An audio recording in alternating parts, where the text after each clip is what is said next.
So if you're coming in on the recording, I will just say that actually we skipped the first part because it duplicated what we did yesterday, and we really we've just been going for about a minute or so. So that, apologies to those who might be watching this later, that I luckily my colleague, I think Claire, spotted that I'd been stupid and not started the recording, so that was good.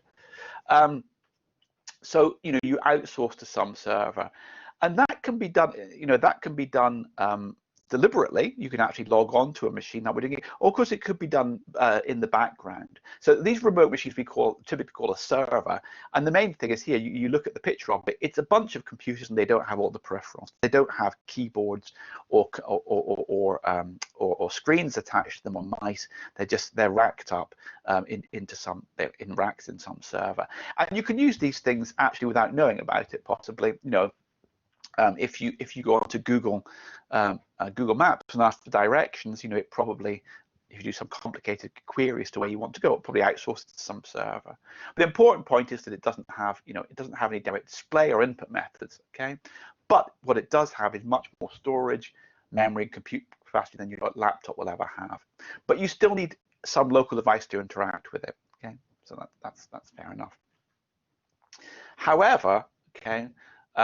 If we have calculations that require more than one server, we can't use a server as an agglomeration, a collection of different computers. We got to the next level. We want what we might call a cluster, and this is kind of a you know, a continuum. But you know, cluster or supercomputer is a large agglomeration of servers. Okay, and so this is sort of a generic picture here of you know, some sense what Archer looks like, although Archer is actually lots of cabinets, but that's sort of, you know, it's a lot of racks together. And of course, you know, as we've seen, the paradigm shift is that we work with a command line, not a GUI. Okay, and we covered that yesterday. But we also work with a distributed set of computers, and for reasons we can come back to, the computers the distributors we call nodes. So something like Archer is actually made up of about 5,000 different computers. Each one of them is going to be sort of racked into a cabinet. Each of those computers has 24 CPU cores, which gives us 120,000 CPU cores overall. But each computer we call a node, and the reason for that is we think of, they're connected by a network. And if you ever done anything to do with graphs, you think of a network as being a load of connections, links, joining different vertices or nodes. So we have nodes and connections. So it's the nodes on a computer you think of as being the end point of the network. Okay, so you know, you think well, you might think I've never used a server, have I? But actually you probably have, and I've actually given a couple of examples now. Can anyone think of anything, you know, your daily interactions with a computer are, you know, with your laptop. Okay, you type commands in, but what with the advent of the internet, of course, you often don't know where things are actually happening. So it's interesting to think, you know, although you log on and use your keyboard, if anyone can think, you know, just in everyday computing, where do you think, and under what situations do you think that oh,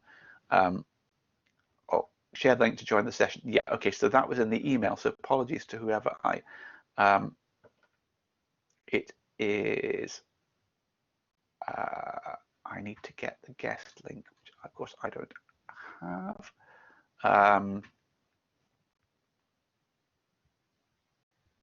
Can somebody paste the, thanks, sorry, I use a different link to join because I'm a moderator. So thanks. So yeah, whoever, sorry, I didn't notice. I heard a beep and I didn't see what it was, but I think it was a chat message coming up in there. So we have I'll just say, hopefully you'll get that link. So you know,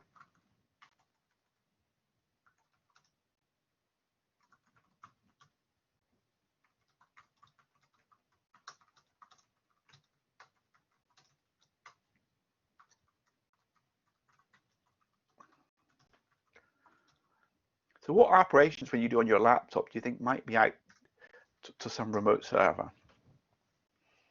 And actually, some people already come up with a good example. I've been talking about computing, but actually, Dropbox is a very good example that actually a lot of what is outsourced nowadays, and this is quite recent, with the advent of high bandwidth broadband connections that yes, storage is often outsourced. In fact, for example, I run something on my laptop called OwnCloud, and everything. Yes, emails is a very good example. Actually, emails was about the very first example I saw of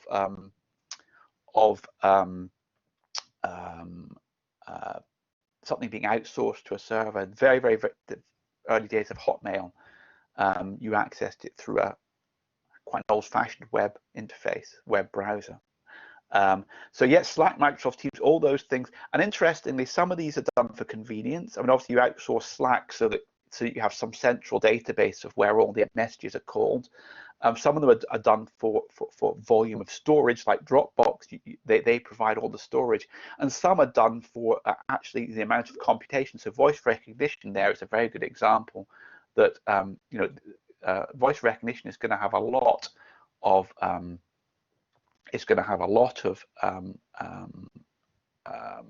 overhead, a lot of computational power required.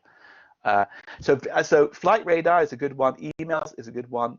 Anything looking up stuff on the East Genome Data, that's a very good example, because of course there you have presumably both things are outsourced. Presumably I don't know if you interact with that through some kind of SQL query or something. But yes, the East Genome Database. Video games is a very good example, because until recently the model was that you ran your video game locally on your games machine, your Xbox or PlayStation or PC, and you had networked games. But actually people are going towards a situation where you might actually be running, I think there are services operating, so there's an awful lot of computation going on in any kind of collaborative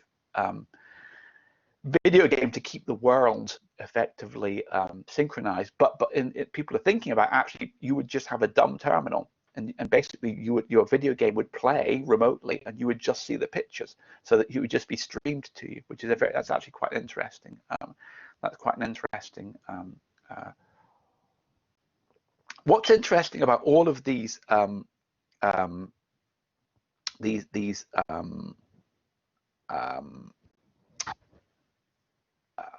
uses is that they rely on good networking. Clearly, anytime you're going to offload, some calculation requires some good networking, but generally it requires good bandwidth. Everyone loves to witter on about, to go on about how many megabits per second they get down their broadband, but very few of these things require low latency. So when they transfer data over a network, there are two critical things. One is the bandwidth, which everyone talks about. How many gigabits per second, megabits per second can you transfer? But actually, equally relevant, well, in many cases, is the latency. What's the delay? Now, if you're watching a live broadcast of a football match or a film, what do you care if what you're watching is a tenth of a second slower than real time, if there's a latency, a delay between the endpoints? If you look at your bank balance or ask for the directions to the local sports center, a tenth of a second is going to be not noticeable. In video gaming, if we outsource it, yes, you are going to have low latency, but even then you're looking at the milliseconds. Okay, if you had a latency, a delay between clicking a button and your gun going off or whatever you're doing in your video game, things from milliseconds would be acceptable. In supercomputing, we can talk about it later. We really need latencies of microseconds, and that's one of the things which differentiates a supercomputer from a normal computer, is that you have a network which has a very low latency. So that's one of the issues in supercomputing, that in most commercial settings, we try and buy cheap commodity off-the-shelf products. In most settings, bandwidth is all that matters, and latency isn't important. But actually in supercomputing, we'll see that, well, we can discuss it later, but latency, the delay, is very important. That was useful, okay? So thanks, everyone. So I'll go back to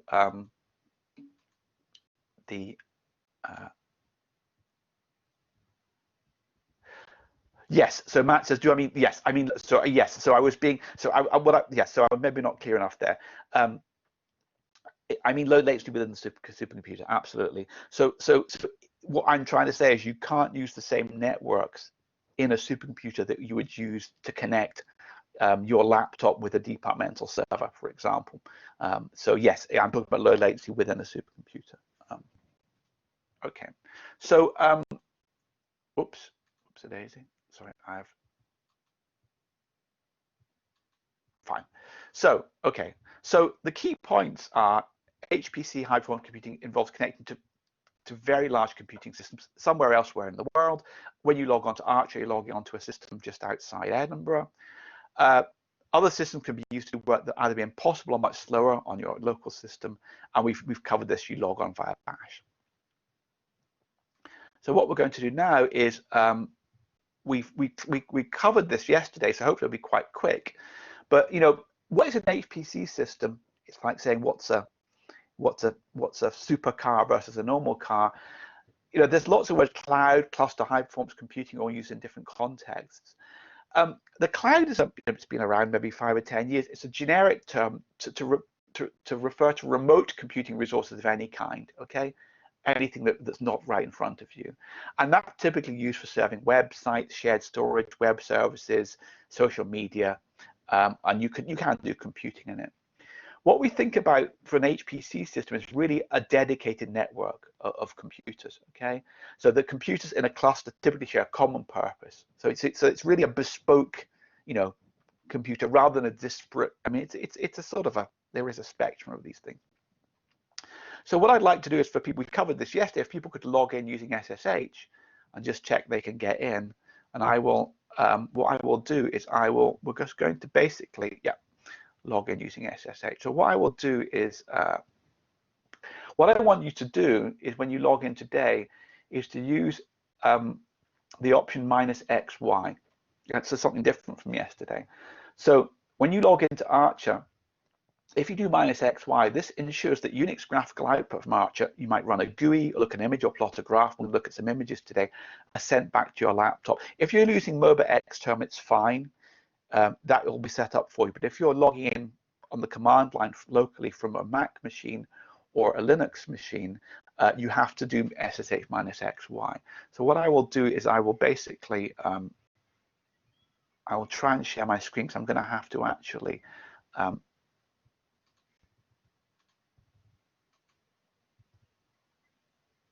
share my entire screen, which I don't normally like doing.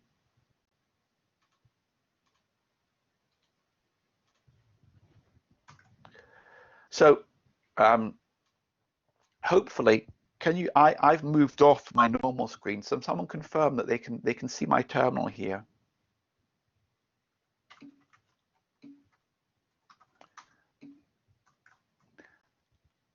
So yeah, fine. Okay, so I'm moving up, fine. So what I'm going to do, we do -XY, and I'm TC011DSH at login.archer.ac.uk.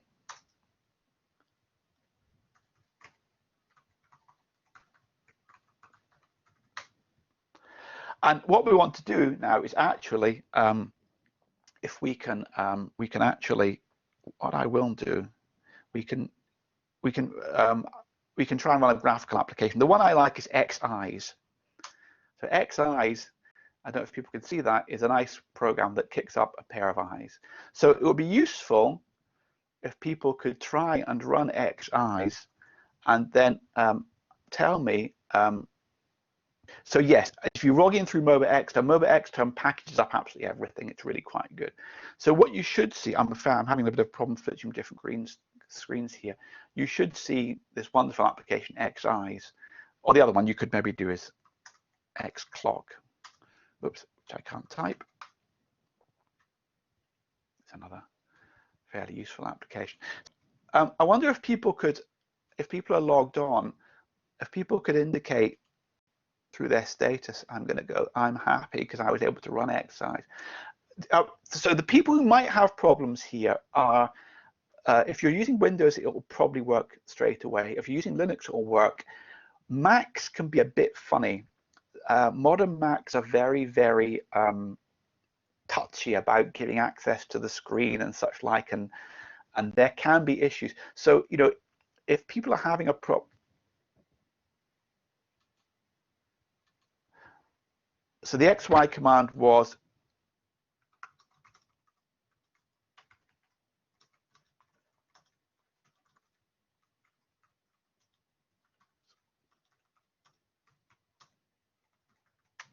you do SSH minus XY blah blah blah blah rather than just SSH. Ah, your putty. Okay, so putty is even more. Yes, everything in Unix is case sensitive. Now putty is even more of a is even more of an issue. We can maybe do a breakout session later, but Windows Putty, you will need to do two things. You'll need to install your own local X server, something like,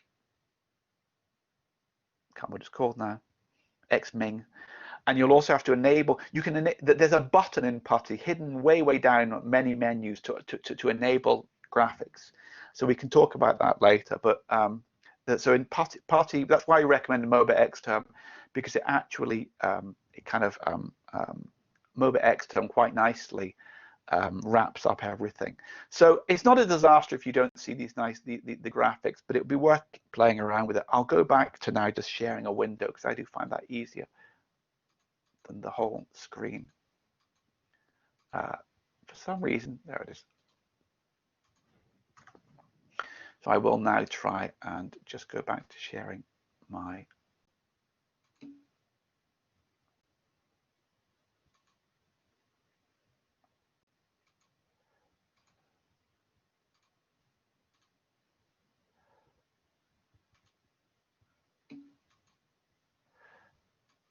so yes, so there is it's slightly hidden under Putty. Okay, so we can come back to that. If you're having problems, we won't do it till a bit later. If you're having just problems with graphics, we can maybe try and fix that for you over lunchtime. Okay, so so what we want to do is first of all, we want to know where we are, and we did this yesterday.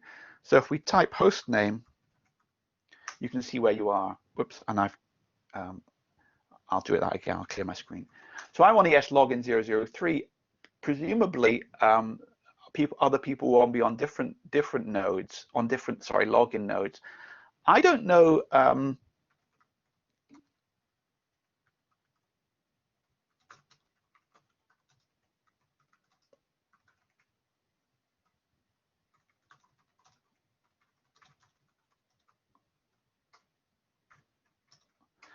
So what's the highest number ES login anyone's on? I'm on login 3. Is anyone? I think I don't remember how many there are. There's definitely about half a dozen. I was on login 4 yesterday. Okay, so Matt, we can't open display. We can try and sort that out later. Just pretty Matt, are you on a Mac? Or are you on a? Yeah. So, and you definitely did minus XY. So on a Mac, you need to do 2 extra things. You need to install a local program called Xquartz.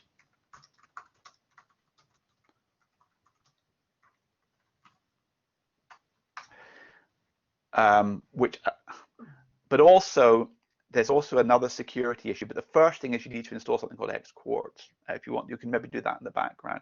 So somebody's on, Michael's on 5. Okay, so there's quite a lot of these login nodes. Okay, that's useful to know.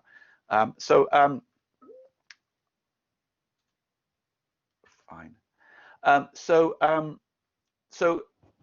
the individual computers that make up a cluster are typically called nodes, and you're not actually on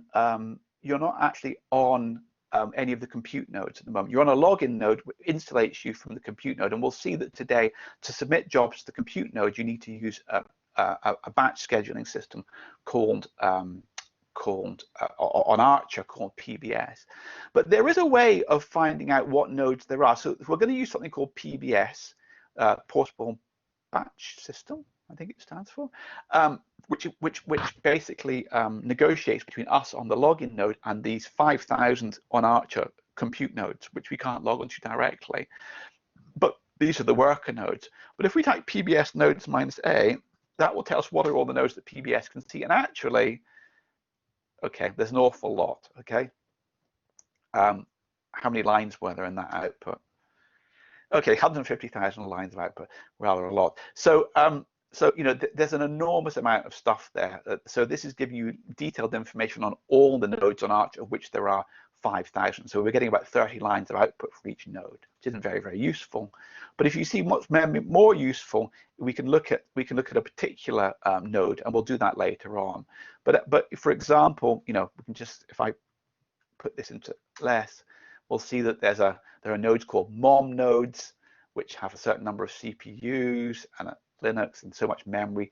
This is the batch scheduler's view of what the computer is. Awful lot of stuff there. Let's look at a real one. So these are the real nodes. Here we are. Here's one called ARCHER2. Okay, and it tells you what it has. There's lots of stuff, but the main thing is we can see that, for example, it has 24 CPUs, so it's important to know on Archer that the nodes have 24 CPUs on them, and the available memory there is I can't work that out. 1, 2, 3, 4, 5, 6, 33 megabytes. So that they actually have 64. 33 gigabytes. They actually have 64 gigabytes, but I guess some of that is being used up in some way. Don't really understand that figure. Okay, so that allows you to give some detail on what's going on. The other thing, there are other nodes as well. There's nodes there for managing disk storage, user authentication, all kinds of things. But the major, the major model, the mental model you should have when you log on to any kind of HPC system or supercomputer, is you log into some login nodes or gateway nodes or whatever you want to call them. But behind that, there are these many thousands and thousands probably of compute nodes, which you don't log on to exactly. But so what's in a node? Okay, well, actually, a node on an HPC system is very much the same as your laptop. In fact, the processors and such like we have in HPC systems are not particularly different from what you get on a laptop, because we just buy commodity processors. On Archer, they're Intel processors. On ARCHER2, they're going to be AMD processors. They might be slightly bigger, have more CPU cores than you have locally, but they're fundamentally commodity products. Okay. So we have your laptop, we have CPUs, memory, or RAM and disk space. Okay, so as we know, the CPU is the computer thing which actually does the calculation, and in the memory is for temporary storage of data, and disks is for more permanent storage of data. But this is a good model here. This picture, actually, sorry, I'm now sharing the wrong screen. I want to actually share.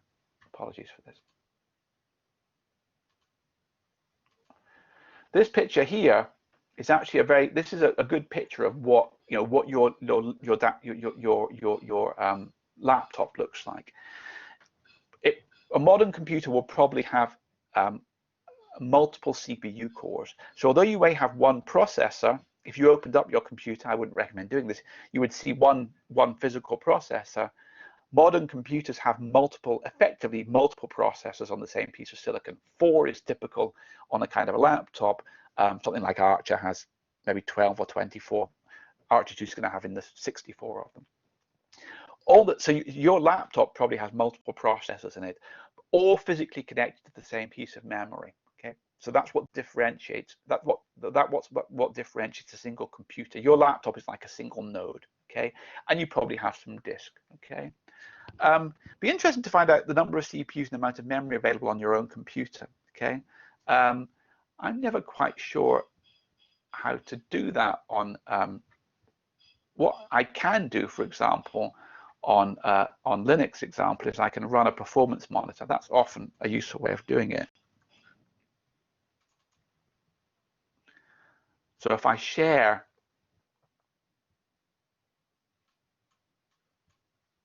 this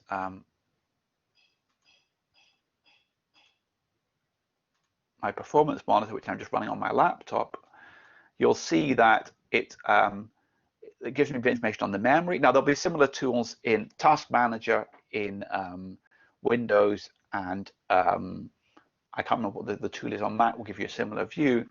But you can see here that I've got Activity Monitor, right?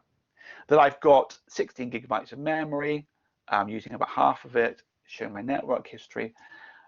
But it claims that I've got 1, 2, 3, 4, 5, 6, 7, 8 CPUs. But I know that I don't actually have 8 CPUs. I only really have 4. And this is because there's lots of modern technology now, and it's generally called hyperthreading. So actually, my laptop has one physical processor, which has 4 CPU cores in it, 4 effectively independent mini processors, but each of them can actually run 2 programs simultaneously. This is called hyperthreading.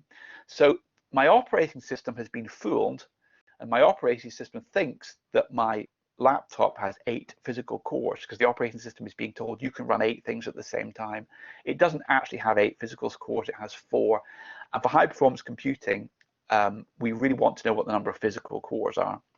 So we don't really care. Hyperthreading is useful in a number of contexts, but it's not really very useful in high performance computing. So actually, that's why I wanted to say it's actually quite hard sometimes to find out what's going on, because modern operating systems are designed specifically to insulate you from the truth, to make all computers look the same. So it's quite hard. Well, I can actually get the file system, lots of stuff on the file system, and this can show me what's running on my running. But I just wanted that picture there. So that that's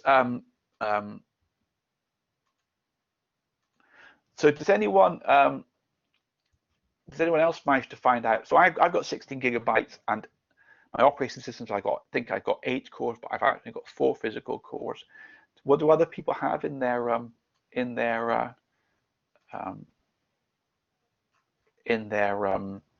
their machines? Anyone got anything? Same. Okay, so that's quite standard now. It's a fairly standard number for my older laptop. Only had 2.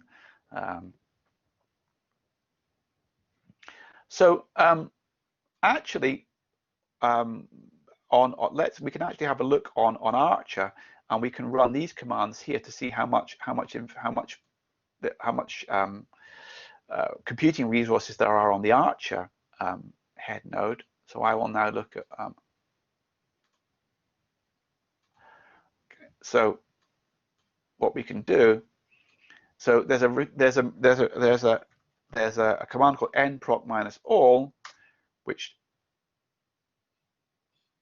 -all, which says that I have 32 processors.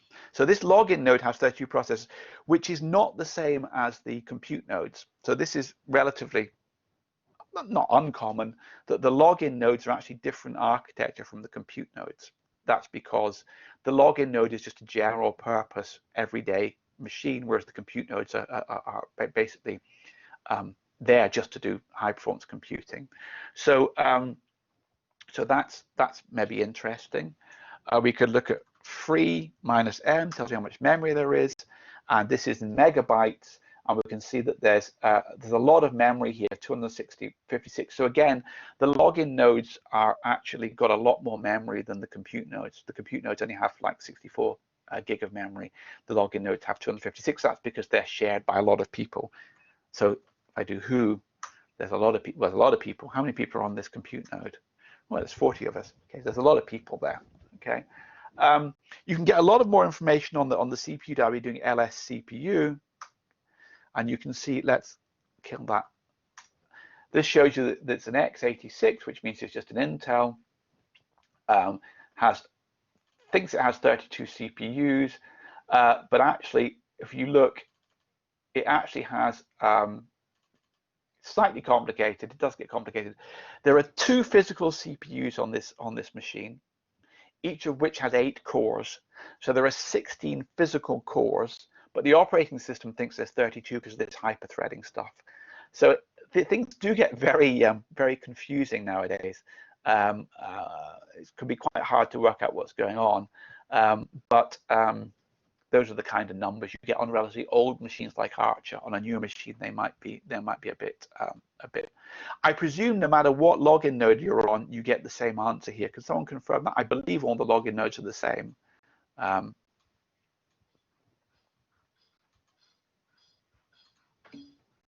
Yeah, so they should be the same. I don't think there's any issue with them being different. Yeah. So you can also look at proc meminfo is a way, if I do cat/proc meminfo, I can find out more details on what's going on. Whoa, there's loads of stuff going on.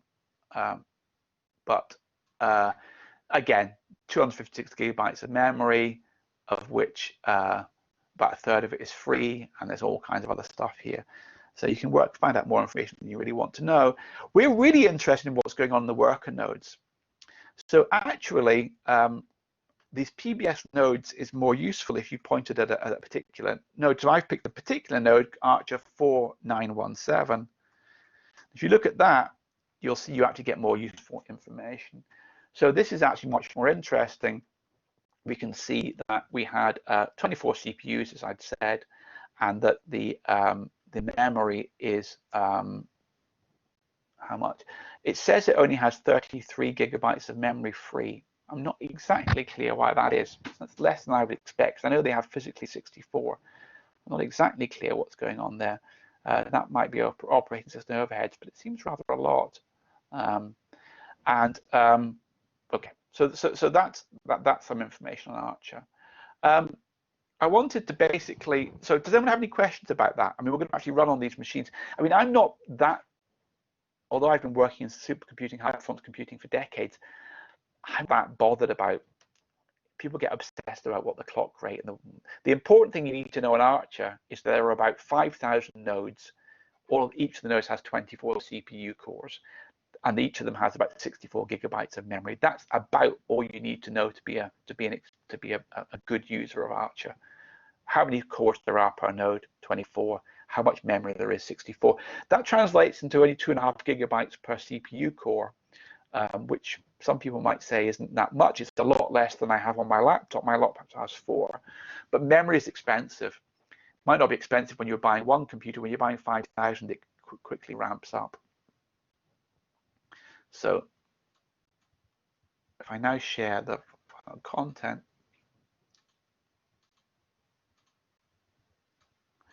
a bit about, I stuck this in, no, a bit about, we talk about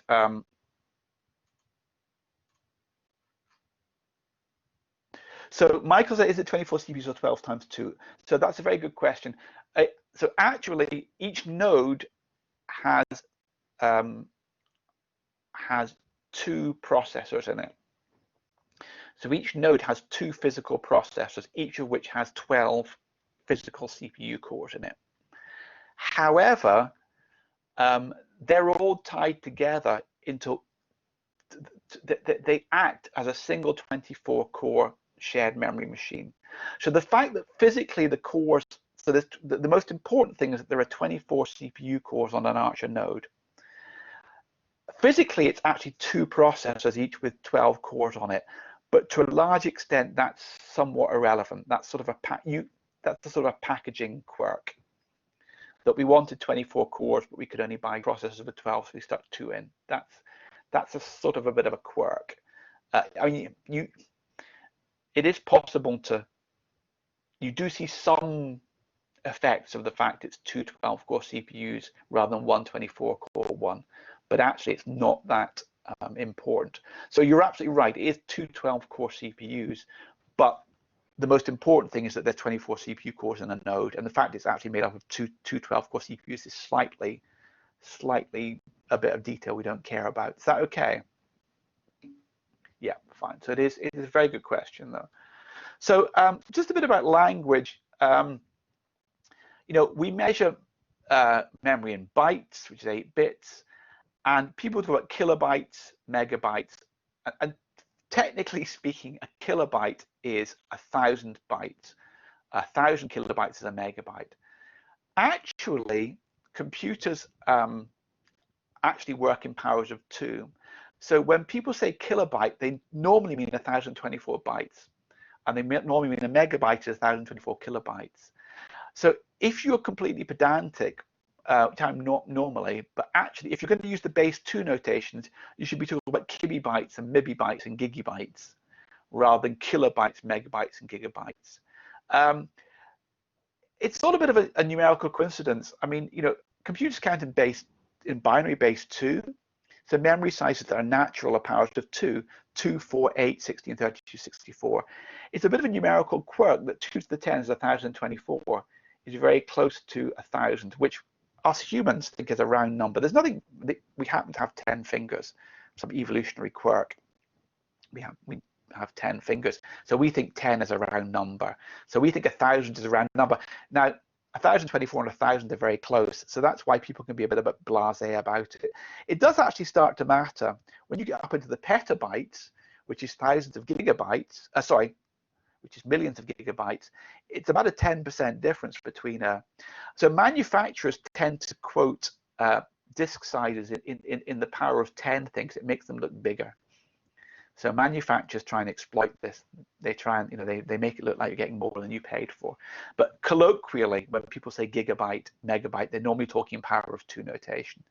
And there's a small difference between that and the factor of 10.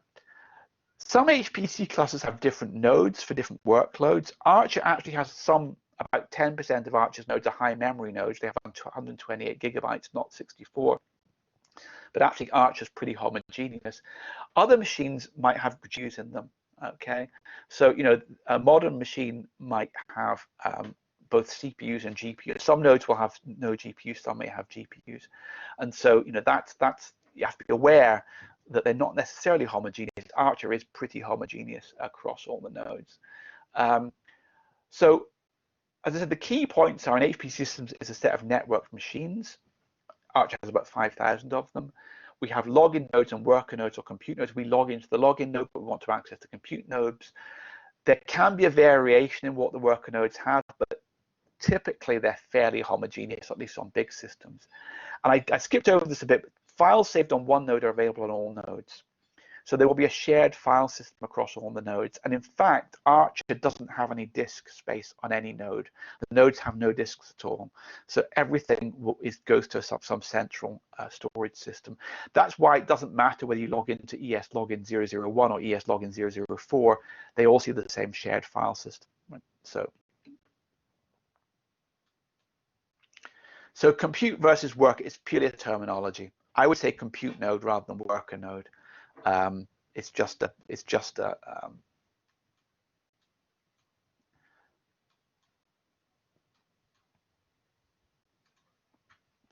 so we'll just start doing scheduling. What we'll do is we'll talk about schedulers and then maybe have a quick go and then have our break at 11. So we're going to cover what a scheduler is and why they're used. How do I launch a program to run on any node in the cluster? And how do I capture the output of a program that's run in the cluster? Okay, so an HPC system can have thousands of nodes and thousands of users. So how do we decide who gets what? Okay.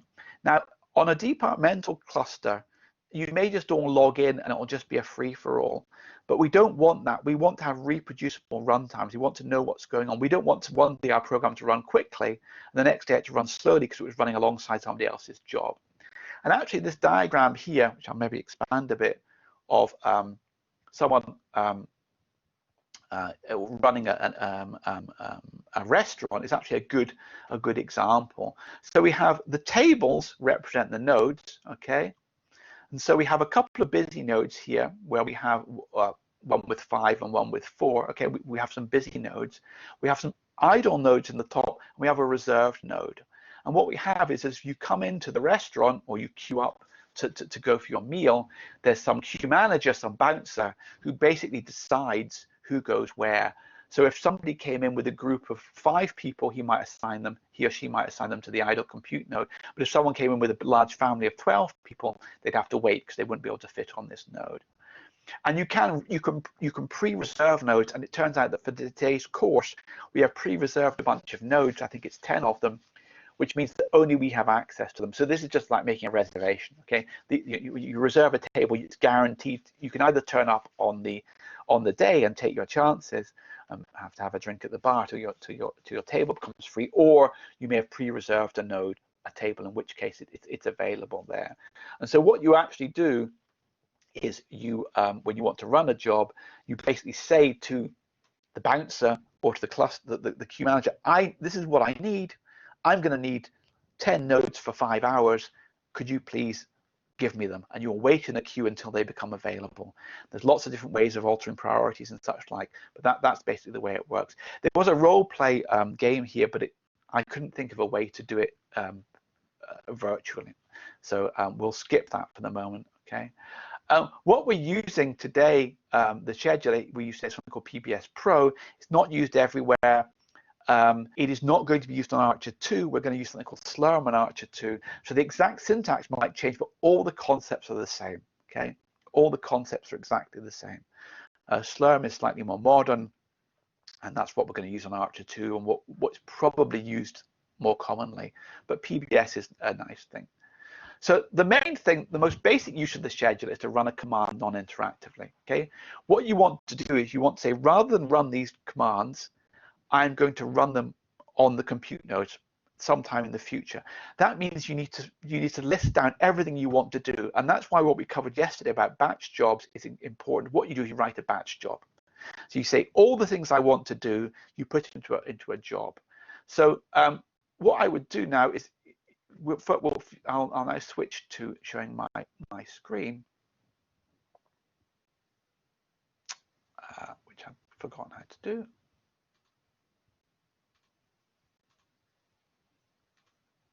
Okay.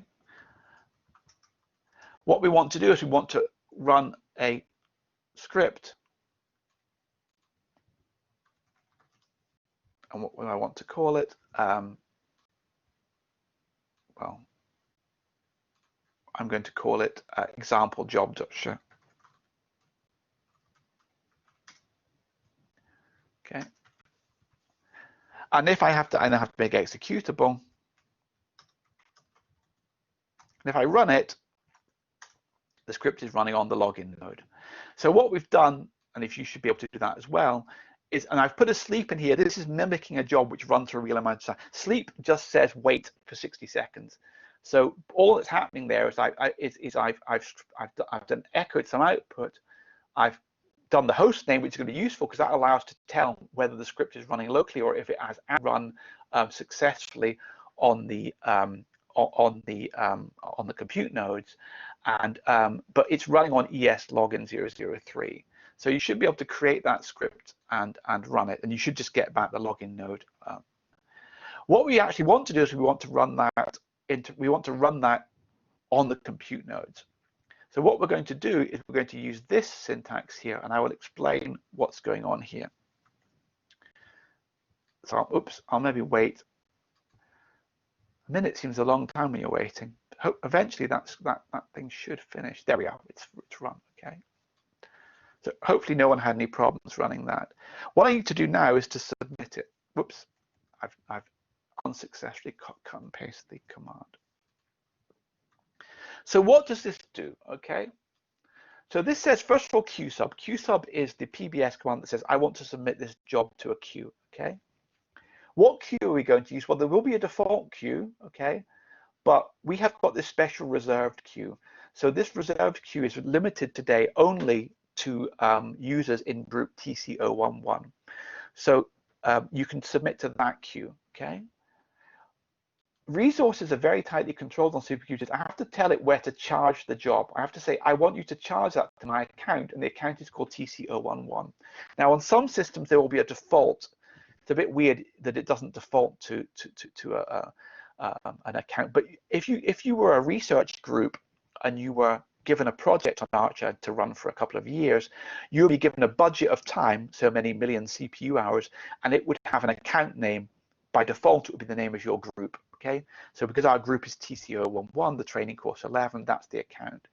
So this is saying I want to submit a job, I want to go to this queue, and I want the job to be charged to this budget. I want one node for 10 minutes. So on Archer, we only allocate nodes exclusively. You can't ask for half a node. So we actually don't even specify how many CPU cores you want. You ask for nodes. So that says I want one node and I want it for a walk talk time of 10 minutes. Okay. And then I'm going to run example job.show. Okay. So this is running the same script as I had before, but it's submitting it to the compute nodes. So if you look at that, I type that and I get back a number saying this is job 7103. So you can see there's been a lot of jobs on Archer. This is the 7,103,755th job run on Archer. There's a lot of jobs. But my job is then 710375, okay?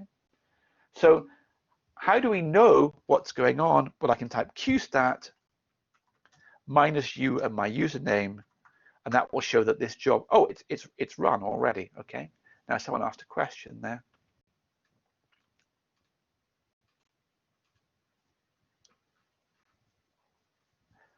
So yeah, you asked about the time. Yes, what's the question, Helen?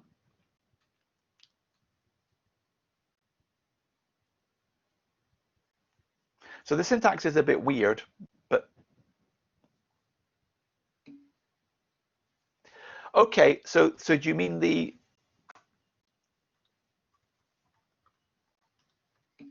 Yes. So it's hours, minutes, seconds. Yes. So that is hours, minutes, seconds. So that I requested 10 minutes there. We'll come back to that later. But yes, that's. Now this job ran very, very quickly. So my standard command ls minus lrt.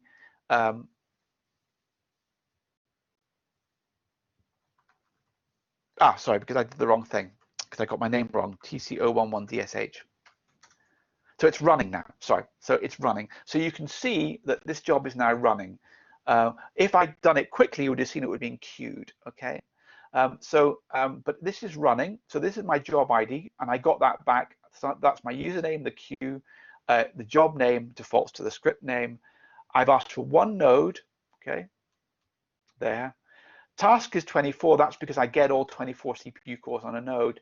I've requested 10 minutes and it's been running for almost a minute, so it ought to be finished by now, and it is. How do I find out what happened? I just list all the files in reverse output, and here I see these files here. And so the important point is when you run a job in batch, it can't appear on your screen, okay, for two reasons.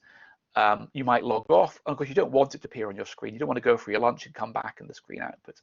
So what PBS does, and this is absolutely standard for batch scripts, is it creates two outputs. One is the output, the .o file, and the other is the .e file for the error. And it will be there will be a default job name here, which it just takes from the name of the script, and it appends the job name 7103.755 to make sure that this file is unique. So that guarantees that the file is unique. Oh, so someone asked a question.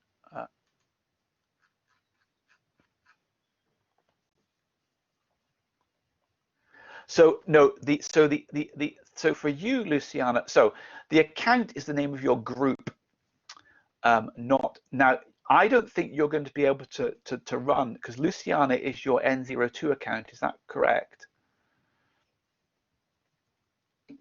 So try it with -a TC0111, TC011. It will probably say you can't do it.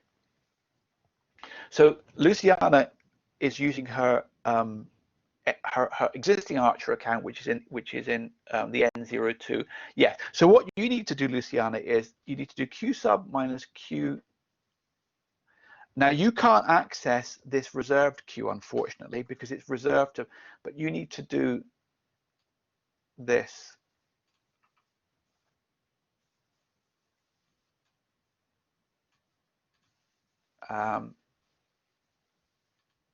I'm guessing here. I think you need to do that.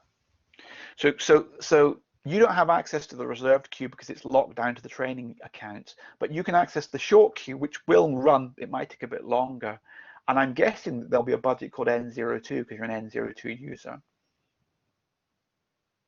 So is that at least accepted as a command?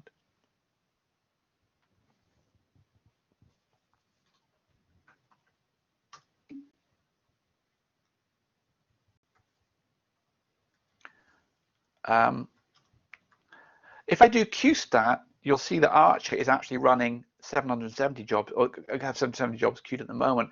But I can actually maybe look at all the jobs which are running in the queue, so I can grep out that.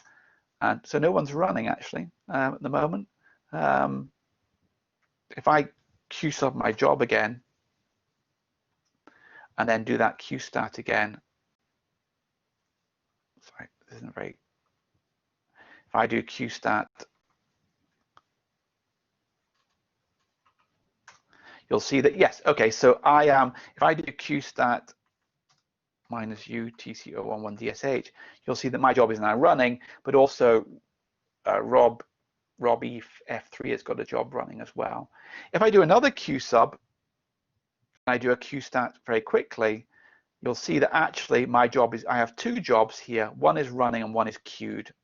So queue means queued, and it takes a while for jobs to run, even though that those resources are dedicated to us as users. It takes a while. There are over 700 jobs in the queue at the moment. Okay, there are over 700, so it takes PBS a bit of a while to wake up, but you'll see at the moment then they're both running. And when they finish, I will see, if I look at my output files, you can see that I've getting, they're basically similar. So just to recap, so I think we should maybe do this as a breakout session. I think your El Pedro account, Luciana, is the one. I mean, you should be able to do all these exercises as Luciana. Your only issue is that it might take longer to run because you'll use the short queue, not the dedicated course queue. We can maybe sort that out in a breakout session if that, well, maybe with Juan actually. That might be.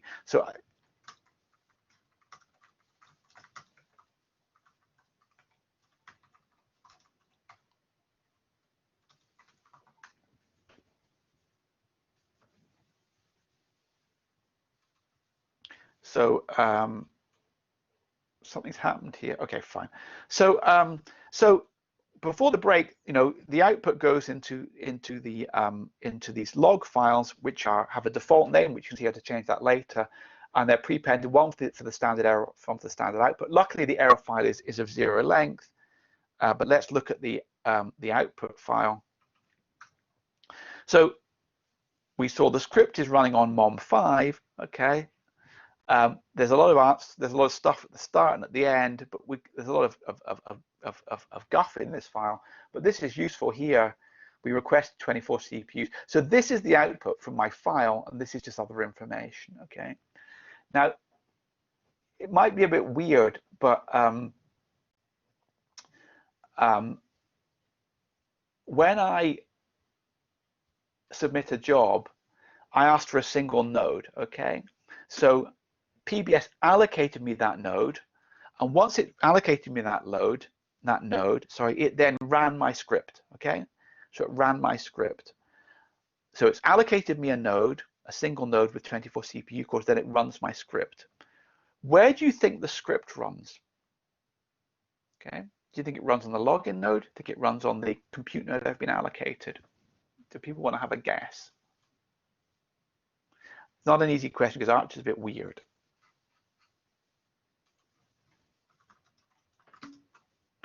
Okay, Sebastian says the compute node.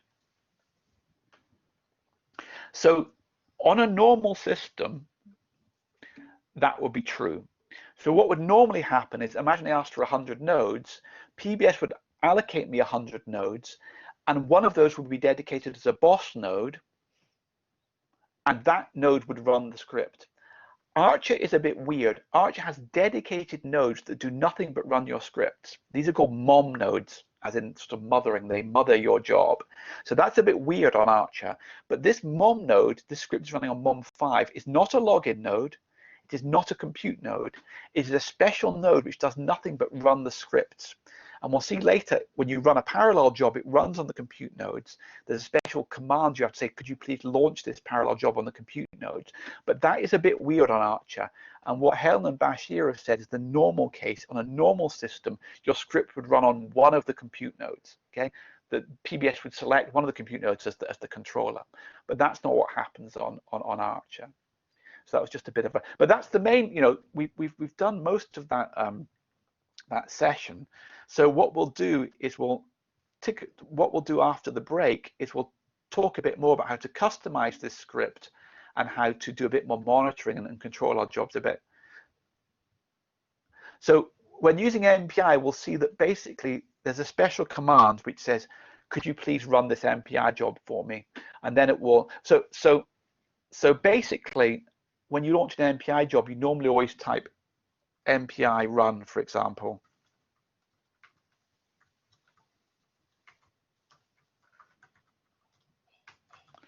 Yeah.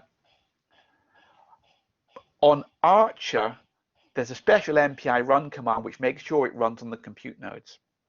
So basically, it's kind of invisible to you. The fact that you're in these separate mom nodes is actually slightly invisible. It catches you every now and again, but Cray have their own special job launcher, their own special MPI run command. It's called AP run. We'll see that later, which actually logs you on. So something I didn't cover in the previous section is just to say that if I submit a job with that, this is just the same job that I submitted before. Okay. I can do a queue start on it, but you have to do. You can do a repeated. You can do a repeated command in Unix, and that's called watch. So watch minus n20 queue start. Oops, I haven't actually shared my screen. Well, I'll basically go back to where I was. If I do queue start minus u tco1 dsh, that's running, and it will finish soon. But what's a bit more useful is to actually watch the progress of a job. So let's wait for that one to finish, and then I'll resubmit it, and then it'll be a bit more. I'll show you what I wanted to show with the watch command. So eventually that will finish after 60 seconds. The 60 seconds doesn't sound very long, but it seems an awfully long time when you're waiting for things to finish.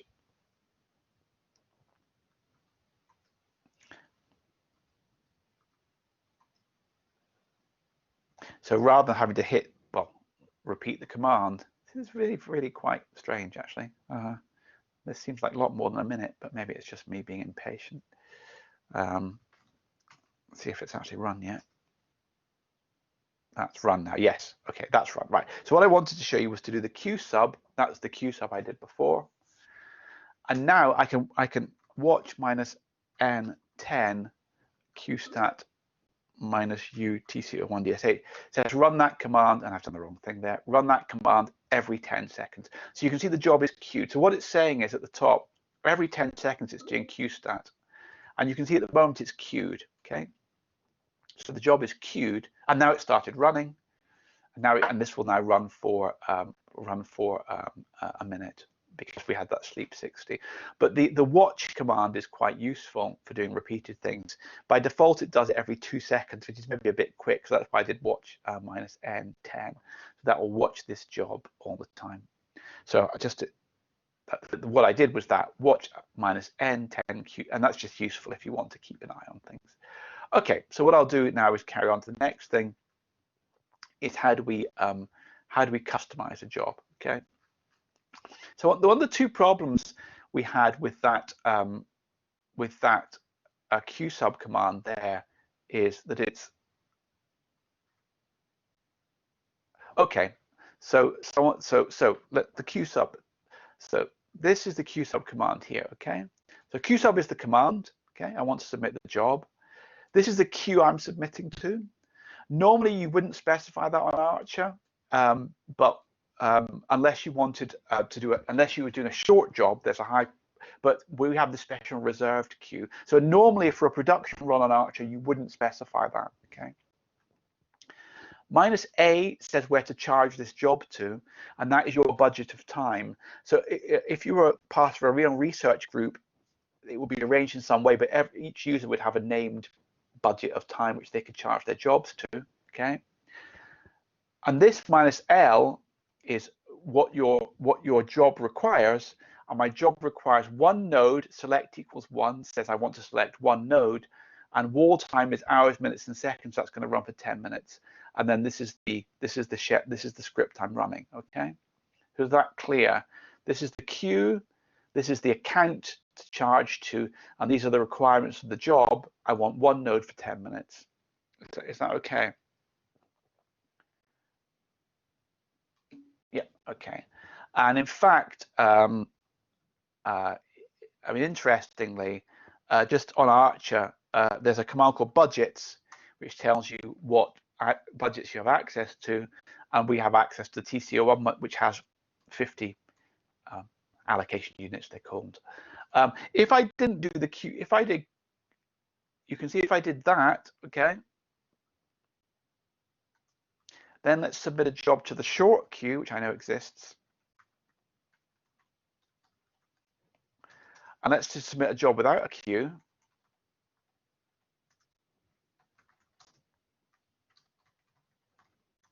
You see, I have 3 jobs queued. One is in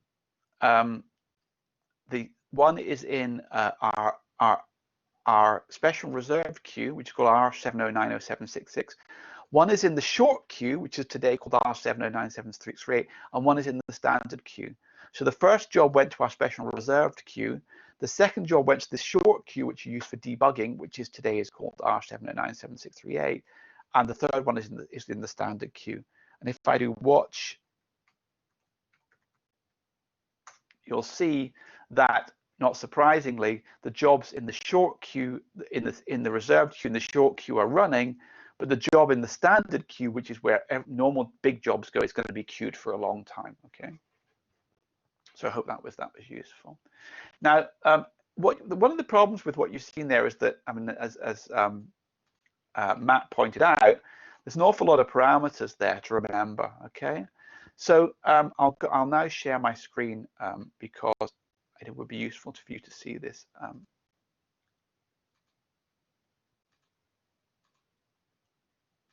So what we're going to do is, we said, customizing a job. Okay, that job we just ran had a lot of command line options. Okay, and also we didn't specify some of the options, they took default values. Okay, but we want to customize it. Now, it's actually quite inconvenient to have to specify all those options. It'd be nice if they were in the script, because that means that you have a record of what you use and you could pass it to somebody else. Okay, so what we're going to do is we're going to use the same trick that we used at the start of our bash script to say this is a bash script. So although comments are normally, lines begin with a hash are normally a comment, there's a trick in Unix where you have special comments. Okay, so anything in PBS, the special comment is hash PBS. Anything following the hash PBS comment is interpreted as an instruction to the scheduler. Okay, now these options can be passed as command line arguments, but it's much more convenient, I think, to have them hardwired into the script. So there are 2 ways to pass these options to PBS. One is as command line arguments at submission time, but it's actually probably more convenient to put them in the script, and the way you hide them in the script is through this hash PBS trick. Now this is actually quite a nice trick. Okay, and it's commonly used in Unix. Okay, we've seen 2 examples of it already: hash bang, bin bash, and hash PBS. Okay, it means you can specify commands interpreted at submission time, how much more quark you want, and commands that are interpreted at runtime in the same script. So the commands in the script which are prepended with hash PBS are interpreted by PBS when you submit the job, and then the actual commands are run later on. And you can put them in the same script because the special commands for PBS are hidden as fake comments. Okay. If you're using different PBS, different HPC machines with different schedulers, you can leave the options in the script because the scheduler will just ignore. If I was running on the Slurm, it would look at hash PBS and say, well, that's just a comment, I'm ignoring that. And also it allows you to run the script interactively on the login nodes for debugging purposes, because these scheduler commands will be ignored as comments. So it's actually quite a useful thing. So what is more useful is to actually specify the parameters in the script. So the -ATCO1 becomes hash PBS -ATCO1. My selection for the L wall time becomes that, and my selection for the number of nodes becomes that. And there's another one I haven't told you about, which gives you a new name. Okay, so if I create a script which has these parameters, I can submit it, and all I need to specify is the queue. I could put the queue in a hash PBS. I could do hash PBS -q, but that's not particularly useful because the queue is something I probably want to change. So, but when I write PBS scripts, I will try and put most of the parameters into the script so that I have a record of what I used. And the only one I might specify on the command line is a special Q, which might be minus Q short, or in this case, minus Q R709, whatever our funny number is. So let's go back and do that.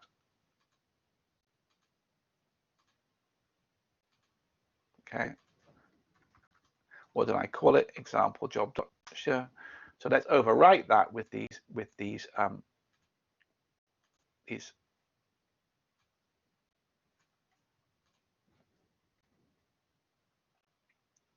So now I have a script where the only thing I need to specify at submission time is the queue.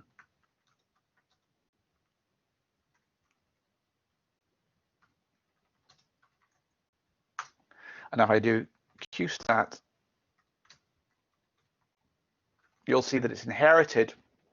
Well, you can ignore this one, that's the standard queue, but it's inherited, although at the submission time I only specified the queue, it's inherited, for example, that it needs one node in 10 minutes of time from the hash PBS options. Okay. The other thing you can do is you can delete jobs, okay, and you can do qdel. So qdel deletes the job. So this job in the standard queue is never going to run probably, so we can just delete it. Wait a little while, and you see it's gone. Okay, and you'll also see that my new job, the job name defaults to the name of the script, but it's now called new name because I did that hash minus n new name. So that shows you how to use qdel. Qdel is useful if you make a mistake. It allows you to delete a job. Okay. So the key parameters that we want to do here are the wall clock time, which is 10 minutes, and that's in hours, minutes, and seconds, and the number of nodes we want to run on. Select equals 1 says I want one node. On an Archer, we only get we only give out nodes exclusively. So if I ask for one node, I get exclusive access to one node with 24 CPU cores, guaranteed not to be used by anybody else. Okay. So one thing you'll see is that one thing you might wonder is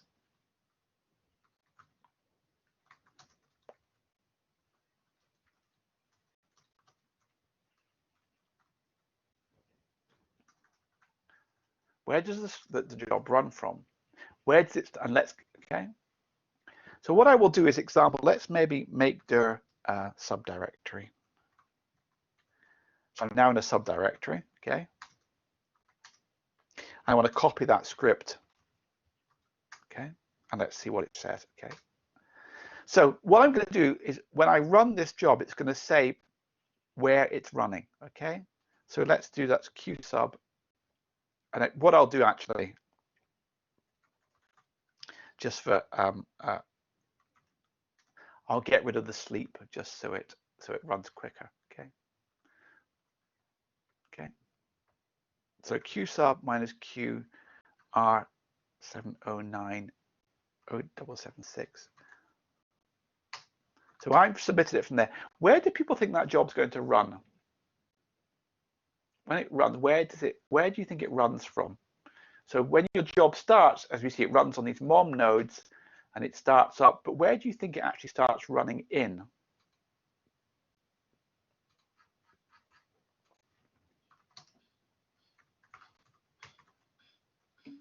Yes, in the login node, but which file, what directory? Yes, so you'd think, okay, fine. So GJ thinks the subdirectory. So it would be nice if it ran in your subdirectory, but it doesn't. It runs in the home directory. So actually, when you submit a batch job, it's like you've just logged into the machine. In fact, it really is. Effectively, it logs you into the mom node here and runs your script. So actually, let's see what we've got, right? If we cat, it's not obvious at all, but we end up in my home directory, okay? So that's not very convenient at all. What we'd like to do is what the first answer said is we'd like to run in subdirectory. And so there are various magic variables which PBS sets which allow you to do that. So what we do is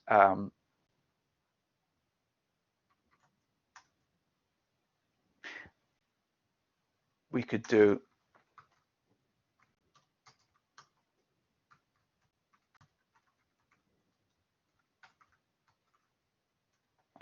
actually echo -n is nice because it doesn't give you a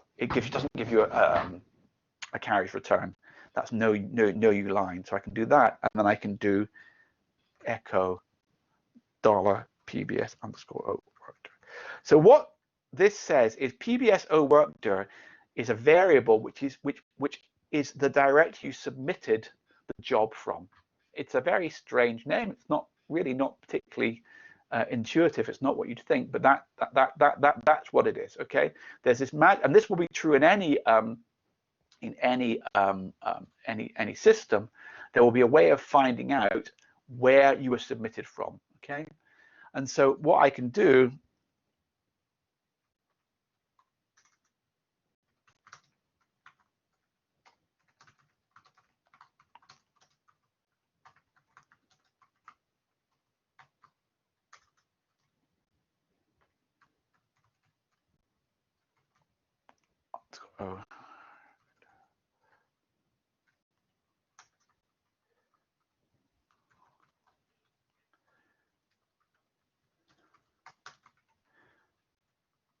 so what I'm going to do is I've echoed this is just a variable, a shell variable, but it's automatically set up. Okay, it's automatically initialized within the environment, so it allows you to say, okay, where am I running? I can CD there, and then we can check. So that's, to be honest, almost all PBS scripts start off with CD $PBS O workdir because it's actually you don't want to be running in your home directory. So let's Q sub that. What was the Q called?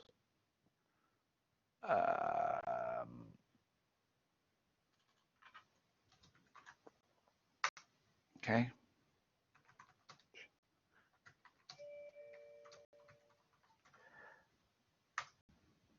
So that's queued, it's running, and it will finish very quickly. It's finished, okay?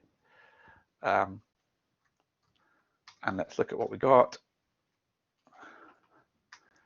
And we got, okay, that's the PBS workdir. Where am I running? I started in the home directory. Let's change how we're useful, and now I'm in subdirectory. So that's very, very useful to do. It's really, really effectively essential to do that, okay? So the other thing is that your resource requests are typically binding. What do I mean by that? Well, let's say we only want to run for 30 seconds, right? 30 seconds, but let's sleep for 60 seconds. In fact, let's put that in here, okay? So I've asked for 30 seconds, okay? I'm going to run those commands, which will take not very long. I'm going to sleep for 60 seconds, and then I'm going to try and run that command. What do you think is going to happen?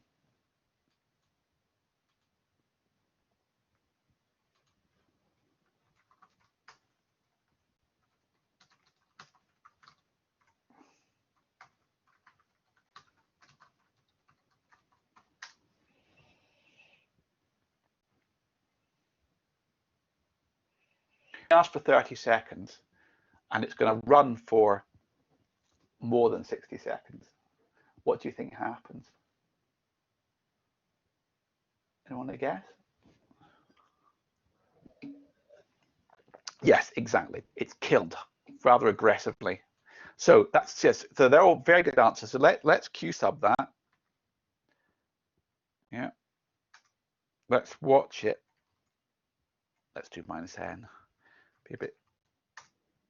So it's queued, and so I said the reason it doesn't run immediately is just a bit of a quirk on Archer that, well, PBS is a bit slow. So currently PBS is trawling the 750 jobs and seeing which ones it can run. So it takes a while for it to get back to the start of the queue. When it notices our job, it will run it immediately. It'll say David wants to run in that. Yeah, so it's noticed it. So when PBS finally notices the job, it will run it immediately because those resources are pre-reserved for us. But it still doesn't run instantaneously because PBS takes a while to trawl these things. So let's have a look, and we'll see what happens.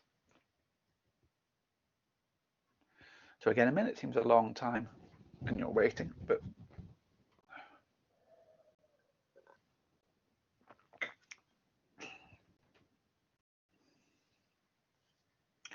so it should take a while. It must have been a minute. Well, you'll see it actually takes slightly. Remember, I only asked for 30 seconds. You'd expect it to only run for 30 seconds. Yeah, it's gone. Okay. So what have I got? As someone pointed out, not only do I have an output file, but I also have an error file. So what's in the output file? As we saw, it got to where am I running now, but it didn't get to the statement of printing out where it was running, the host name. And if you'll see, the resources allocated, it took 50 seconds. So we got some grace period. We've got about 20 seconds grace period, but it was killed, okay? And so if I see what's in the error, PBS job kill, wartime 49 exceeded limit 30. So there was some grace given, but probably to allow some startup and shutdown costs. But basically, it was killed, and that is very, very important to realize that if you exceed the limits, okay, then your job will be killed, okay, which may seem a bit harsh, but it's the only way that the system can possibly operate, and that does have some. It does have some ramifications, and those are that, so you see the job was killed to exceed the amount of resources. It's actually a feature, otherwise the scheduler can't possibly know what to do, okay? It means that other users cannot use more resources than they've been given, okay? So one user cannot mess up the experience of others. The only job is affected by mistake are you. But then you might ask, how much did it cost, okay? So if that job will have been charged for the full 30 seconds, and that's my fault, I ran on the machine for 30 seconds, or we saw actually 50 seconds, I will be charged for that usage of it, and I will get no output, okay? However, but although your job will be killed if it exceeds the selected runtime, a job that completes within the time is only charged for the time it actually uses. So if you select 10 hours and your job runs for 3 seconds, you're only charged for 3 seconds. However, that doesn't mean you should always say your job's going to run for 10 hours. You should try and specify a wall clock limit that is as close to, but obviously greater than the expected runtime, because that will allow your job to be scheduled more quickly, okay? If you tell the scheduler your job's going to take 10 hours, it's going to have to wait for the machine to be free for 10 hours to schedule that job. That only runs for 3 seconds. If you told it it's only going to run for a minute, it might run it much quicker because it will fill it in between gaps in other jobs. So it's a very, very complicated schedule is a very, very complicated optimization problem. But you should try and specify, I don't know, factor of 2. You want to give yourself a safety margin because you don't want your job to be killed, but you want to give it some reasonable idea of how long it's going to run for. Now we've tried cancelling a job with QDEL. Okay, so that's really the basics of QSub. I'm going to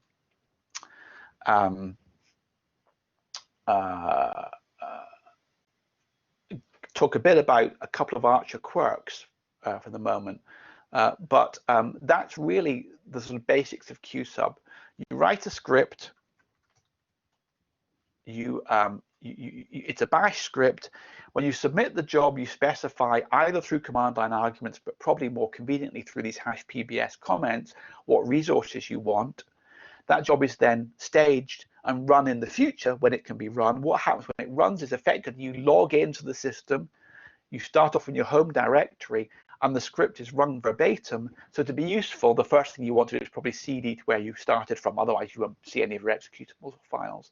But all that has happened is that your script is run verbatim when the job is actually run, actually scheduled. So is that okay? Okay. So a couple of Archer quirks. You can actually submit an interactive job. So what this is it's slightly weird, but what it's saying is when it runs the job, effectively it runs a bash shell. So you schedule a job, but when it comes back to you, you get a bash prompt. So effectively you're running a shell. So when it runs the job, it gives you an interactive shell, and it's a rather strange syntax, but I will now share my screen and show you how. Again, different systems will on I think in Slurm it's a slightly more elegant syntax than this, but the syntax is slightly weird.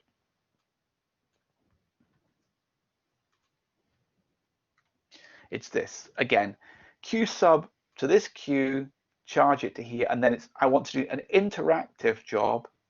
I think vMode's verbose, but it says I want to do an interactive job on one node for 10 minutes. And this will say that this will schedule the job, but rather than running a script, okay, you don't specify a script name, it effectively runs a bash shell. So it'll wait for a bit. Very quick. So now I'm logged on. How do I know I'm logged on? Because I'm onto one of these. I'm actually on one of these mom nodes. Okay. Now, I think Matt asked, how do you actually launch an MPI job? This may not work. I think.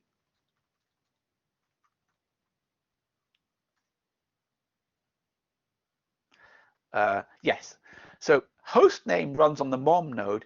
We'll come to this later, but AP run, yeah, AP run is the job launcher on Archer. And if I AP run host name, that then runs on the compute node, which runs on this NID03. So this is what a compute node is called on Archer. NID network ID, I guess, with a number between 0 and 5,000. Okay, so that's, you know, when I'm on Archer, it's a bit weird, but when I log in, this is where my script would run. I'm on this funny mom node. But if I want to run a real job, a parallel job, I use the AP run command, which is the equivalent of MPI run if you have done MPI programming.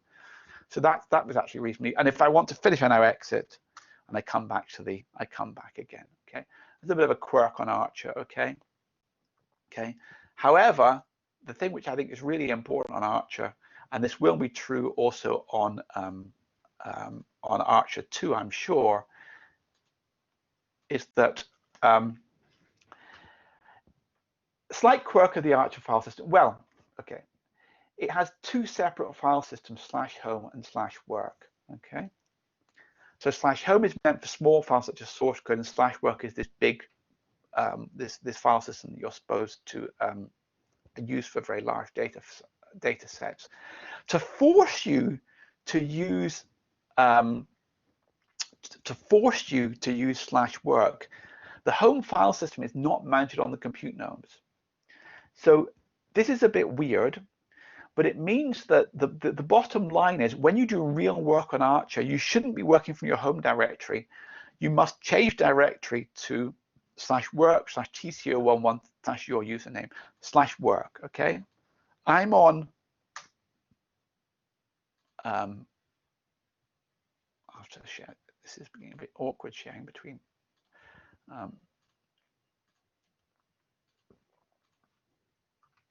I'm here, but if I was to run a real job on Archer, I would have to do cd /work /tco11 /tco11, and now I'm in there. So that's what you should do. You know, so if we want to run a real job, now the reason we haven't seen any problems so far is that our jobs have just been printing to the screen or doing host name. They've not read any data in or written any data out to the file system. That's why they're able to run. But a real program, of course, will read data in from the file system and write data out. The home file system, which is where you start off in, is not mounted on the compute nodes. This is to force you to use the /work file system. So you need to cd to /work. So that's a slight quirk. Okay.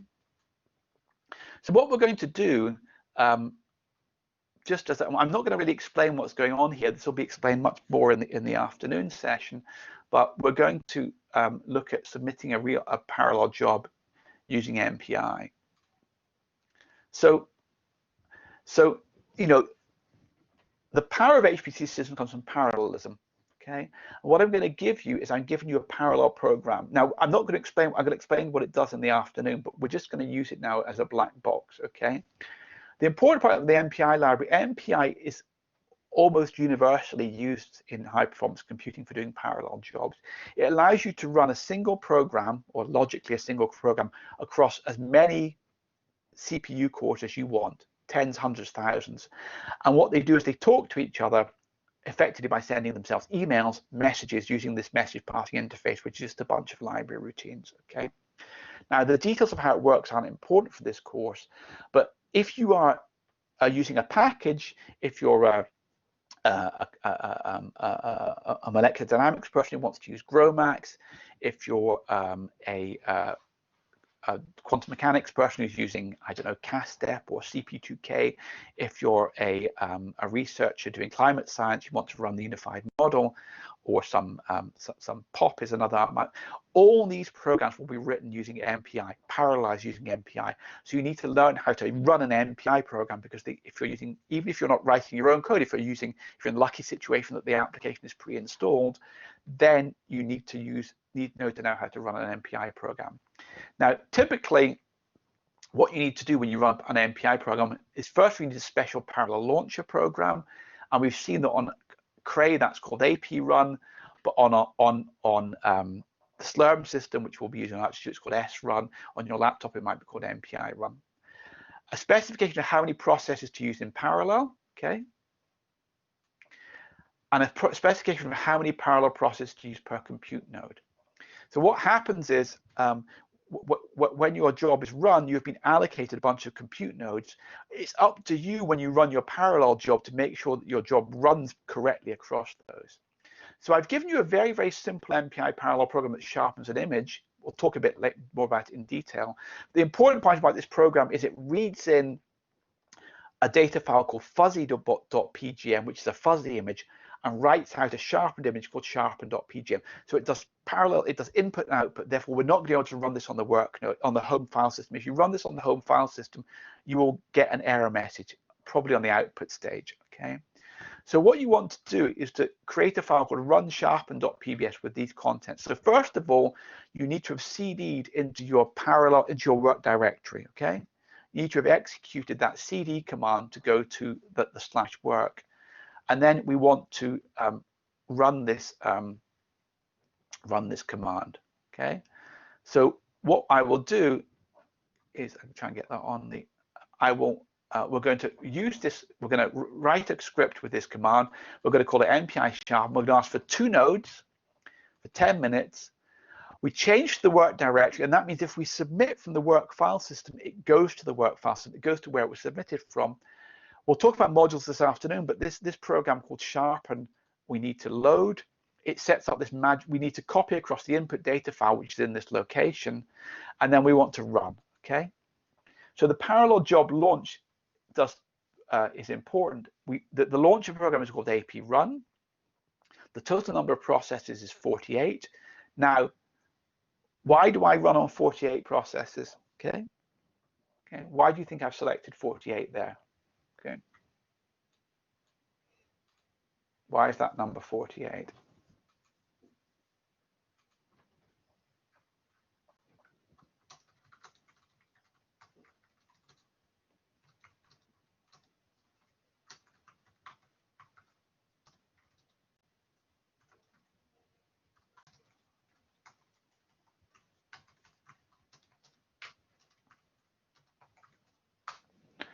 So given that script, okay, why do you think I've chosen to run on 48 processes here and not, as I said, 2 or, so this is saying, please, could you run this program across 48 processes or CPU cores?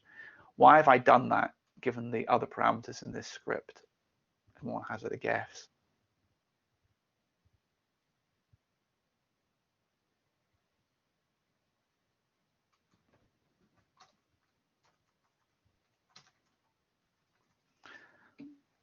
Yes, so Helen, so how many processes did I request at submission time? How many CPU cores did I request at submit time?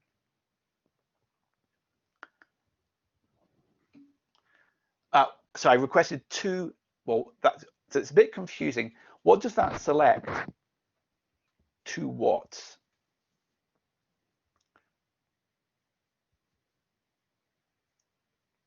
So there's a slight confusion in terminology. Yes, exactly. So I requested 2 nodes, and each node has 24 CPUs. So then that's why I can run on 48. I don't have to. I could run on fewer, okay? But that would be a bit stupid, okay? On Archer, the -N says how many processes per node. So this says I want you to run 48 processes. I want you to run this program sharpen across 48 CPU cores, and I want you to use 24 CPU cores per node, okay? So this is the parallel launch program is AP run. That will be system dependent. The total number of parallel processes, and that should match what you requested. It's up to you to make sure it matches, okay? Number of parallel processes per node, that's -N 24, but actually the default is 24, so we don't need to specify that actually, but I'm just doing it there to be explicit. And then our programs and arguments, in this case, sharpen, okay? And so basically, if we then run this program, okay, we will be able to run a parallel program. So I think it's worth going across and doing that. So let's share so hopefully you can all do this yourselves. I have to make sure I'm in the work directory. Let's make a directory called sharpen. Okay, so I can go into sharpen. I want to call it run. Now, I've decided to call this a PBS file. We previously called them .sa. I tend to call my PBS scripts .pbs because I think that's a reasonably nice thing to call them. That's my script, okay?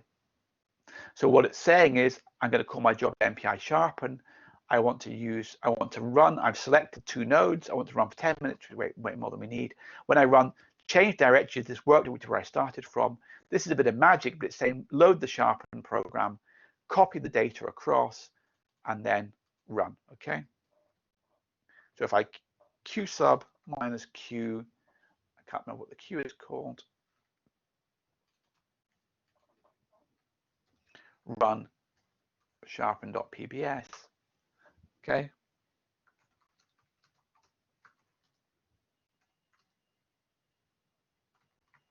We can follow its progress. So you can see I've asked for 2 nodes, which it knows is 48 tasks. That's what I've requested. It's up to me to make sure that I run on those. So that's a classic mistake people make. They request huge amounts of resources and only run on 1 CPU core. Well, you're charged for the CPU resources you occupy, okay, which is what you request. So if you only run on half of them, you're charged for all of them because you prevented other people using them. But it's running now, and now it's finished. So let's have a look at what we got. So I had no errors, which is good. This was my input file, fuzzy.pgm. This is my output, sharpen.pgm, and this was the output. So let's look at the output for a start. I'll explain what the program actually does this afternoon, but just a header. So first of all, it says I'm running on 48 processes, which is good. The other nice thing this program does is it prints very verbosely where things are running. So this is useful for debugging. Remember, I requested 2 nodes, so one of them is called NID 00377, and one is NID 3076. And so rank, which is the MPI name for the process, ranks 0 to 23 are on NID 03076, and ranks 24 to 47 are on NID 037. It writes the output and it tells you how. And we're going to analyze these run times this afternoon, but it only runs for a second or so. What I will do is I will share my entire screen now.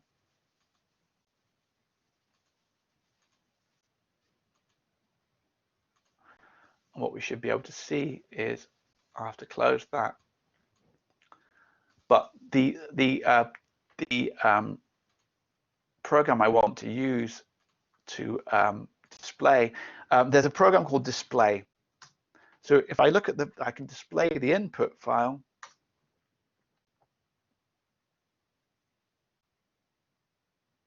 Takes a while. It was a picture taken by somebody at a concert, and it was raining and it's very fuzzy, so the input is very fuzzy. If I display sharpen.pgm, you'll see hopefully that the output is slightly crisper.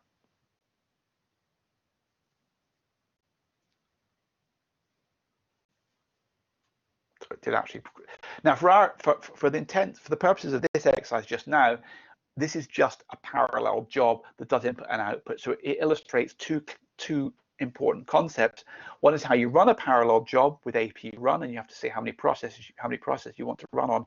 But also because it does job input and output, it illustrates that you have to run in the work file system. Okay. So what I will actually do is I will deliberately, let's kill these. I will deliberately run in the wrong file system.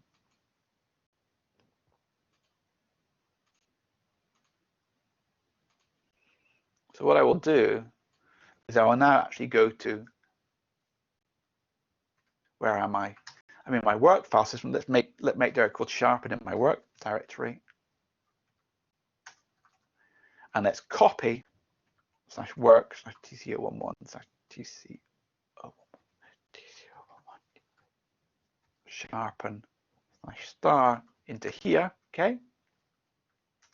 I want to remove the sharpened.pgm and the fuzzy.pgm, and let's get rid of these MPI sharpen dot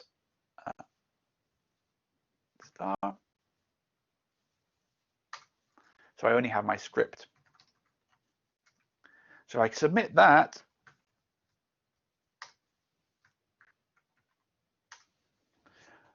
It will go wrong. Now, it doesn't actually go wrong in the way which I thought it would go wrong. It's a bit weird, but anyway.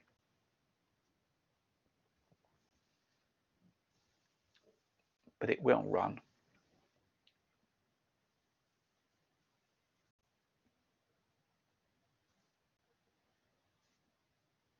Eventually.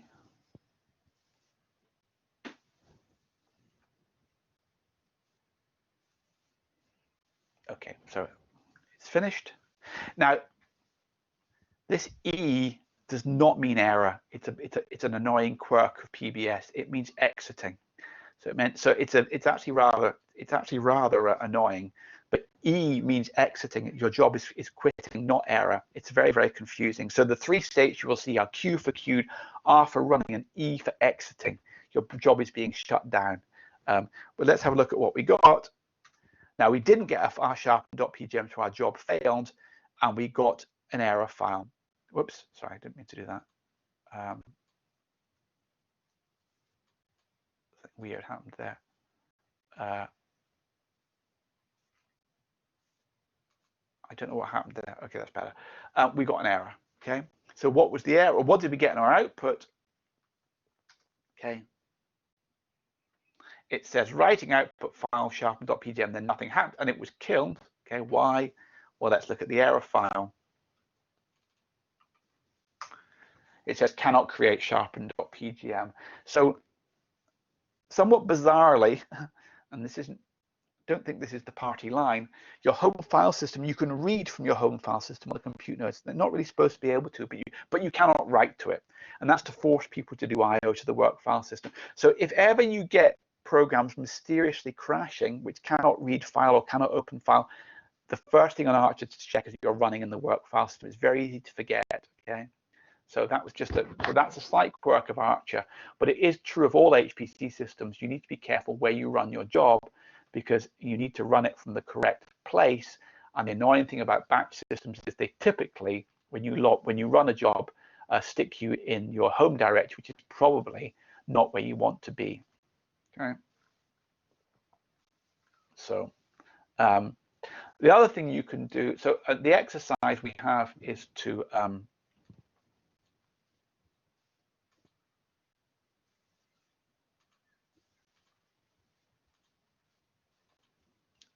the exercise was, you'll see that in the job, the information is displayed on about where each MPI process is running, in particular which node it is on. And so, you know, I selected 2 nodes, minus L select equals 2. I ran on 48 processes and said I wanted 24 processes per node. The exercise here is to ask for 3 nodes, which gives you 72 processes, but to still only run on 48, but 16 per node. So you want to say, look, I've got 3 nodes. I want to run on 72 processes, but I don't want, sorry, I've got 3 nodes. I want to run on 48 processes, but I want them split evenly across the nodes. So that would be interesting to do that. And so what do people think the solution's up there? But the solution is to basically say you want 3 nodes, okay, but run on 48, but only want 16 per process, okay? So that will give you 16 processes running on each node. So that's what you can play around with. The default is 24. So if I didn't have the -n16, what would happen? So if I had this script, okay,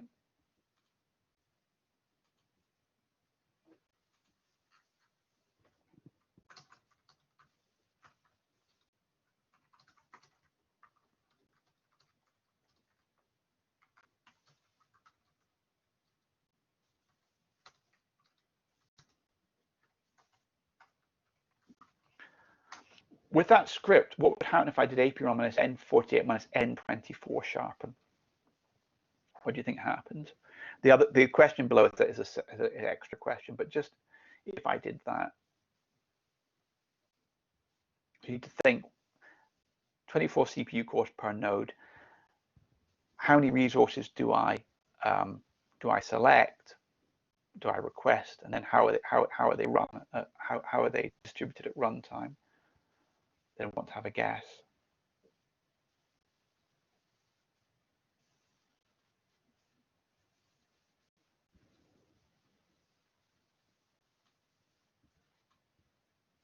No. So what would happen is it would place 24 processes on the first node, 24 on the second, but none on the third. So you would have requested a node which would be completely unused. So it's up to you to make sure you use all the resources. The final question is asking what happens if you run 48 processes with 21 processes per node. Well, let's just do that as a last exercise before lunch. If I then do that,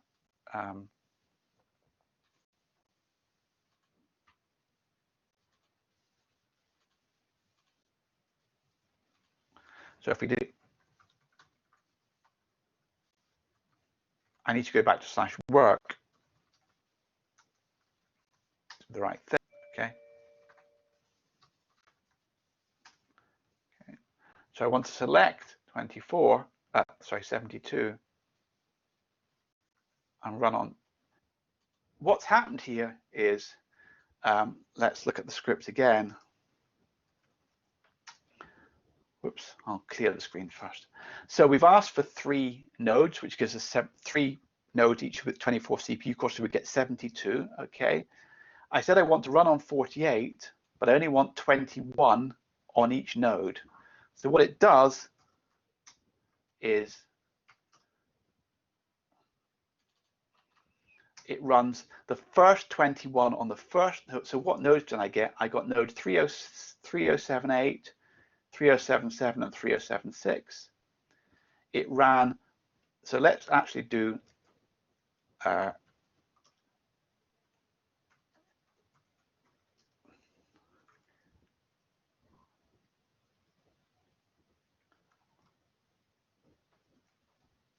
okay, so that should be 21. So it ran 21 on 30777. How many did it run on 3078? 6. And it ran 21. So what it did what I said. It ran 21 on one node, 21 on the other, and then there was 6 left over which ran on the final node. Okay, so you can play around with job distributions, but I might be over-egging this slightly, but it is very important to realize that there are these two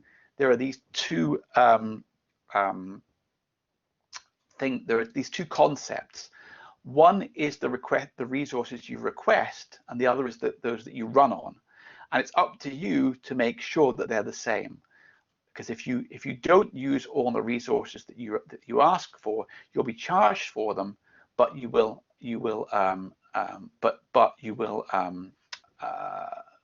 have used them all. What do people think happens if I tried to run that?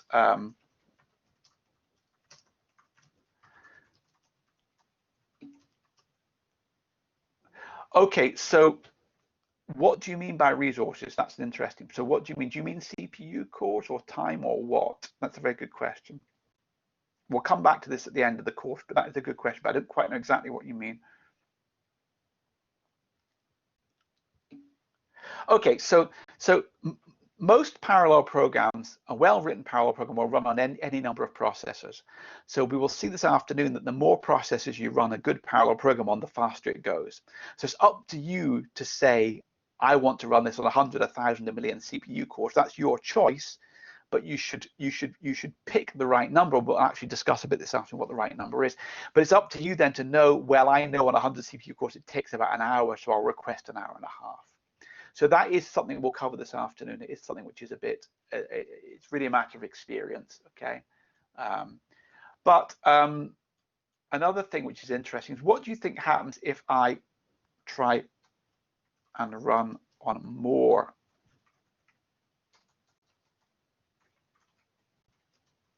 resources than I request?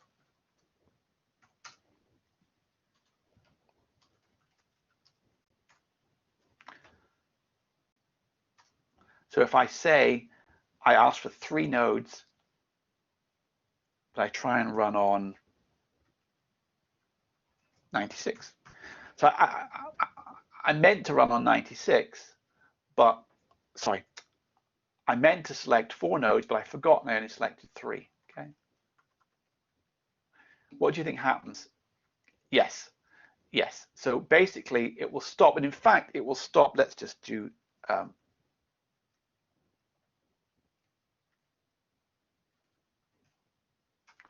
let's see if this is running.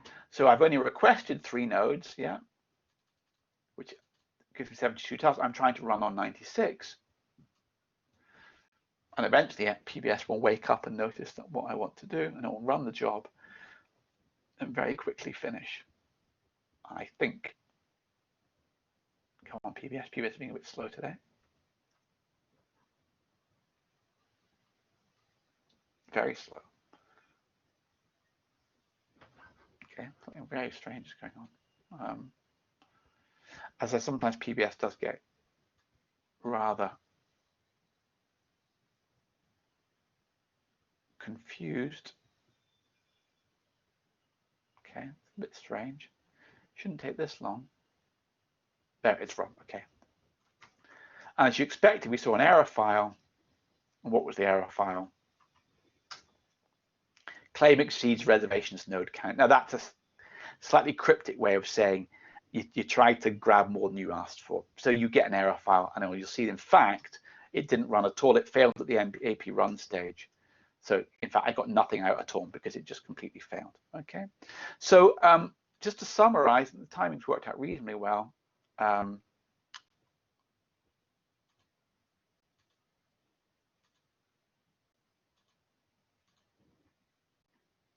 The key points are,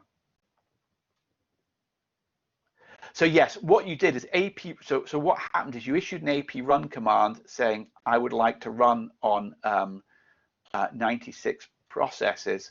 And at that point, AP run, well, the system said, you're trying to run on 96, but you didn't request enough, so it will quit straight away there. So actually the program never ran because the job launcher complained. The job launcher said, I can't do it. The computer says no. Okay. So the scheduler handles how computers also share between users. Everything you do should be run through the scheduler. A job is just a shell script. It's very important. And if in doubt, you request slightly more resources than you will need. And typically by that, we mean time. Okay. If you think your job is going to run for an hour, request an hour and a half or 2 just to make sure you don't get killed. So that's us come up with a lunch break. What we're going to do this afternoon is we're going to